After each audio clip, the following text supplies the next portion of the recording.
I'm with Angela Bailey, Canadian Olympic medalist at the 1984 Los Angeles Olympics when she was just 22 years old, and current Canadian record holder in the 100 and 200 meter. So Angela, we're coming up on the 30th anniversary of the Los Angeles 1984 Olympics that you participated in and won silver in 4x100 relay. Take me through that experience and reflect back on that experience for you in your running career. It was absolutely fantastic.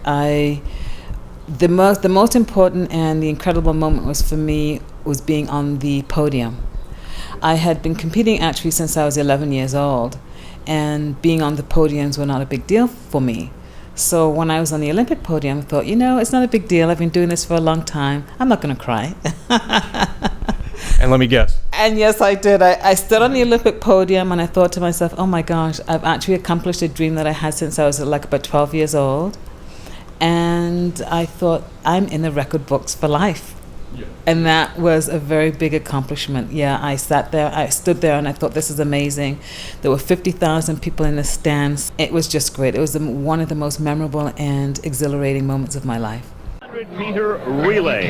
The final, a race in which the United States is favored. They get to look at one of their major competitors. The main competition should be lane 6 Canada and lane 2 Jamaica. Alice Brown to lead off for the United States in lane 5, and it is a very good start for Alice Brown as she approaches Jeanette Bolden for the first pass, and it is Bolden who takes the baton.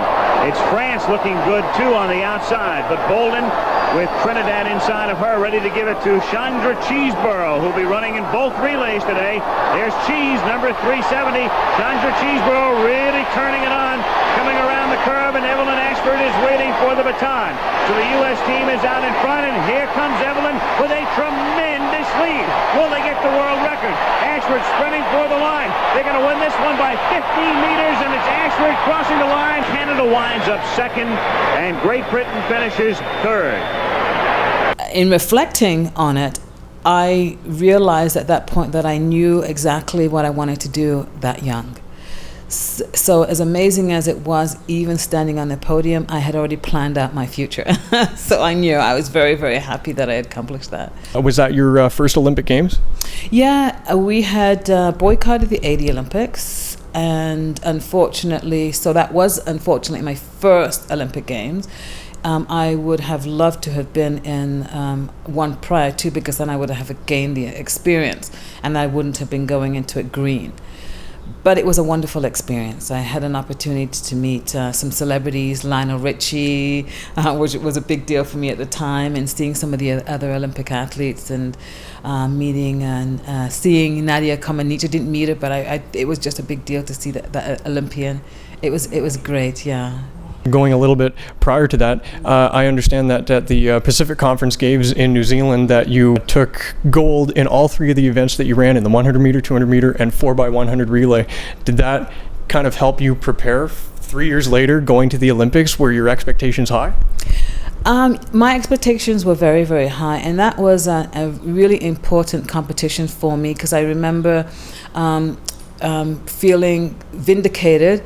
I had missed the Olympic Games, and I beat one of the athletes, Chantal Rego, who came 7th in the Moscow Olympics.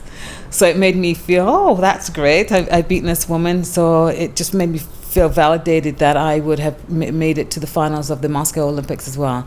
So it was a really great feeling.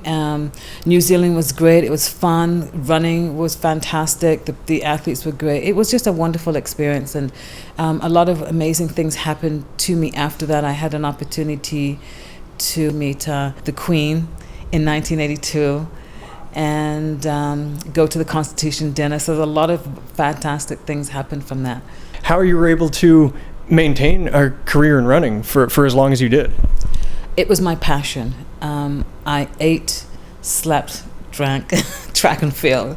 That's all I could think about. Nobody could tell me that I couldn't do anything as far as track was concerned. I read everything about it. I thought about it all the time. I knew that it was my gift from that higher self, people say God or source, whatever. I used to call it divine flow back in the day. That was my passion, and so that's all I wanted to do. Nowadays, Canada has Own the Podium, a program to support Canadian athletes. 30 years ago, when you participated in the 1984 Olympics, in order for you to sustain a career in that, did you find it very different in terms of the government support that you received from Canada? Was it a little bit more difficult, or was it easier?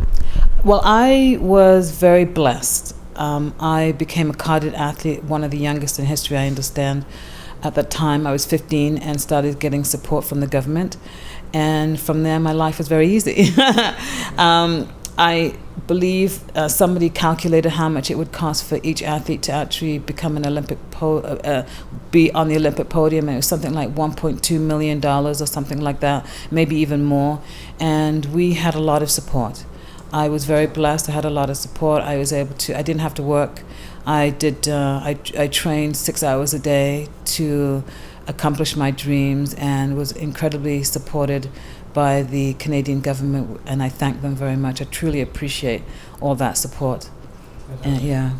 Every Olympic Games and other major world competitions, you always hear records being broken.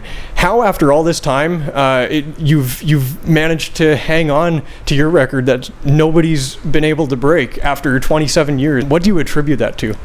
I love challenges. I love when people told me that things were impossible. So that's the most important thing to me. If something was impossible, I was most likely going to go after it.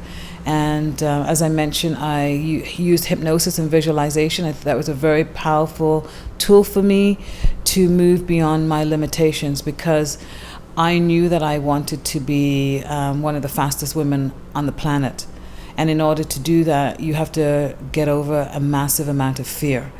And I remember knowing that I wanted to be the first woman in Canada to run 10.98 seconds. Actually, just run under 11 seconds. That was good enough for me.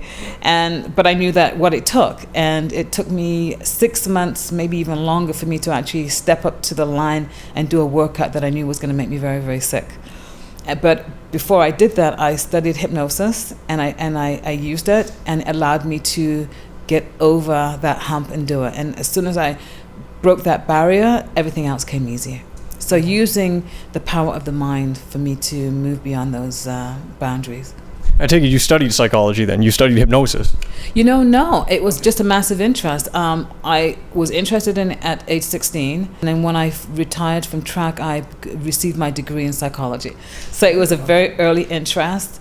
And I studied in the area of neuropsychology, which is a study of the mind and the brain. So it's just the mind is a very powerful tool if you use it well.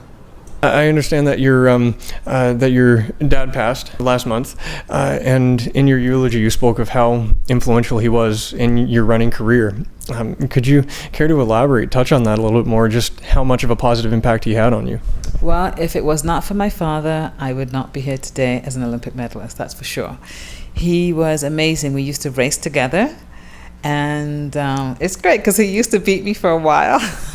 He used to win. There was a time when we would race, and he would win. And then there was one day when I beat him, and he never raced me again. So that was pretty funny. Smart man. I laughed at him too, and he had a good laugh. Yeah. And he was aware that I was talented, as were the teachers. And I guess they all got together and said I should run a county championships, and I won that, and started training in England for the Coventry Godiva Harriers, and that was a big deal, I realized. But I would go to the track and sneak away. Yeah, no kidding. Okay. Yeah. And not want to train, because I thought to myself, who needs to train? I'm already fast. I'm beating everybody. Like I didn't really get the concept of training at all. And I guess he realized that I wasn't training, going to the practices, so he came to the track and he stayed there. I thought that was the funniest thing. To keep tabs on you. Yeah, I'd look up, I'm thinking, he's still here. So then I finally realized he wasn't going to leave, and I started practicing. They were teaching me how to run out of the blocks, and I thought, okay, so I guess I need to learn how to do this. He was pretty well there through every step of the way. Yeah, he was. He was very focused on me and very influential, and he was able to watch me on the Olympic podium. So that's amazing. He did. They say that we all come to Earth for reason, her purpose, well, he certainly accomplished his. Yeah, it was great. Yeah. When was it that you reached the point in your running career when you thought it was time to retire from it? Oh, that's a little bit of a complicated story, but I had achieved the pinnacle of my success as an Olympian and a medalist, and running one of the fastest times on the planet. When I ran 10.98, it was at that time the fourth fastest time on the planet ever run. So it was like a big deal to me. Like, I hadn't said it for that purpose. I had said it because I wanted to push myself. But when I looked back, I thought, wow, that I had no idea. So I was ranked fourth in the world when I did that. And then, how far can you go? How far did I want to go? I was really satisfied that I had set my own personal goals. I set them and I achieved them. And so I was looking out as to what else I could do. And I promised myself I'd be a lawyer or a doctor. So I applied to medical school. That didn't work out. And I got into law school, and that worked out, and I was very happy.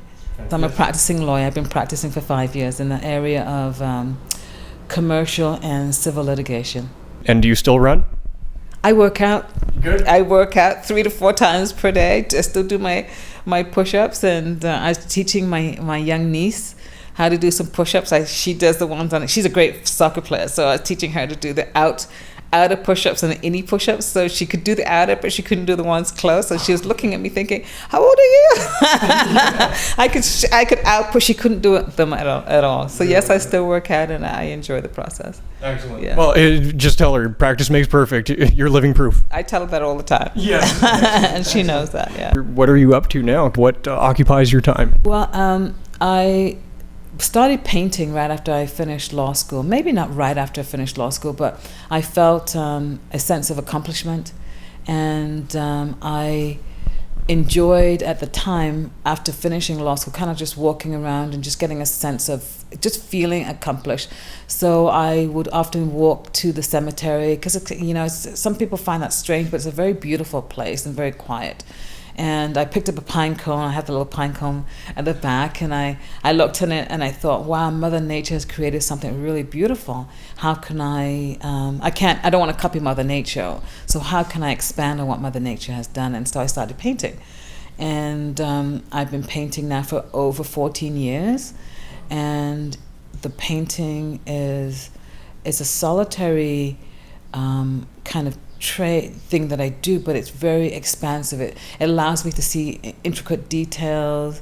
I go deep into myself. There's just a moment of I could almost say it's like running. Like there's this feeling of expansion, as if I'm getting this beautiful energy.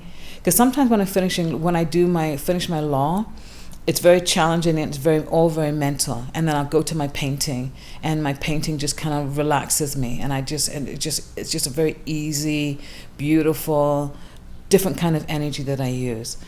And so now I've been doing it for 14 years. So now I'm thinking, wow, people have seen my art and commented about how beautiful it was, and that I should be selling them. And that was not my purpose at all. My purpose was just because I loved it. It was a good feeling. It was very relaxing. However, since that time, people have been coming in and have been buying my pieces. I've decided now to start looking at some of the opportunities in art. Fantastic. Good for you. Yeah. And I'm taking it slowly. I do it still because I love it. But I would love to see my pieces as merchandise. So I'm wearing this colorful top because this was once a painting as well. So there's flowers on this. Yeah. And I see my paintings as couches, as merchandise, as clothing,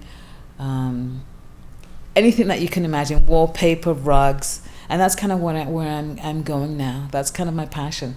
And I just believe, and everyone says everything is difficult. I just don't believe that. I think you set an intention, you follow it, and then you go out and you see where it takes you. Well, this has been a real pleasure, I have to say, and real pleasure to sit down with you, to talk with you, and glad to hear that you're doing really well. Thank you so much. Thank you. Wonderful.